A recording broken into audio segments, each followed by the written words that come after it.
Experts in international affairs assert that while Africa continues to seek a lasting solution to the security issues in the eastern DRC, the Kinshasa government remains indifferent, which is greatly hindering the process. This is after the appointment of new mediators in these efforts. William Evans Mutabazi with the details. On the 24th of this month, the East African Community and the Southern African Development Community SADC appointed new mediators for the ongoing security crisis in Eastern Congo. The mediators include Olusegun Obasanjo, former president of Nigeria, Uhuru Kenyatta, former president of Kenya, and Hailemariam, former prime minister of Ethiopia. Among those who believe this team will deliver positive results if effectively utilized is General Retired James Kabarebe, Minister of State for Regional Cooperation in the Ministry of Foreign Affairs. New on the team is former President of Nigeria Obasanjo and his son, while Uhuru remained. If these three work to getting to the root cause of the security issues in Eastern Congo, we are positive it will give good results.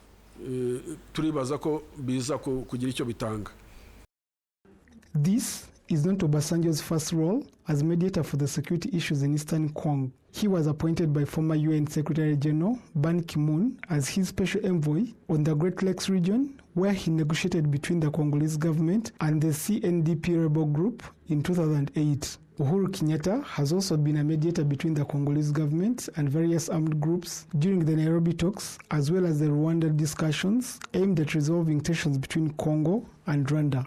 Analysts Dr. Mref Alphonse, a university lecturer and an international expert, alongside Honorable Mokabarisa, argue that without a political will from Eastern Congo, the country will continue to be a source of insecurity in the region. I think international community has never had interest in resolving the conflict in Eastern DRC. Starting from the creation of MONUC, which turned into MONUSCO, their mandate was very clear.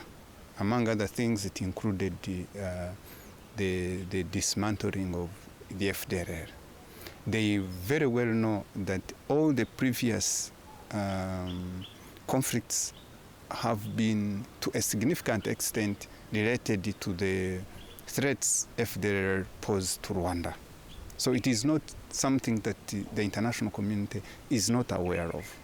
But if you assess, you realize that probably there are so many interests that are involved by keeping Eastern DRC in a state of conflict.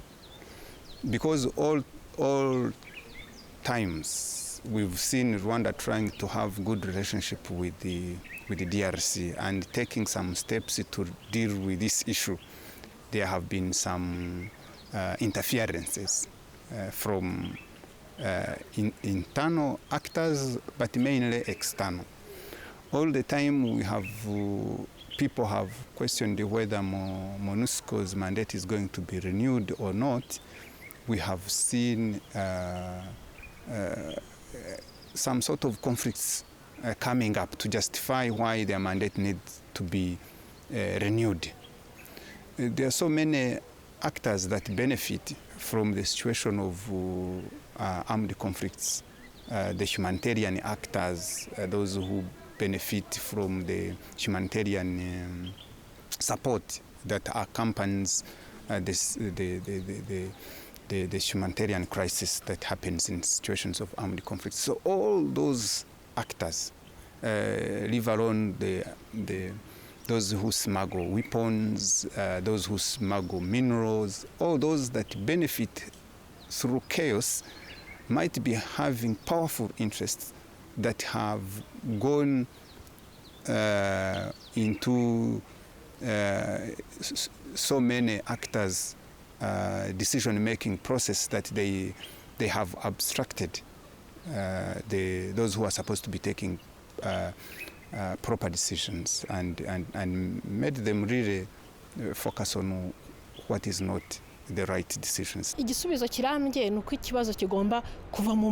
A lasting solution lies in the ability to address the root causes of the problem by evaluating the actual cause. there will not be a solution if the problem is not addressed from the root causes. For long, Congo government has sought other measures except peaceful dialogue with all concerned parties. As Rwandans and Africans, we shall not stop advocating for dialogue and a political solution as opposed to any other alternative.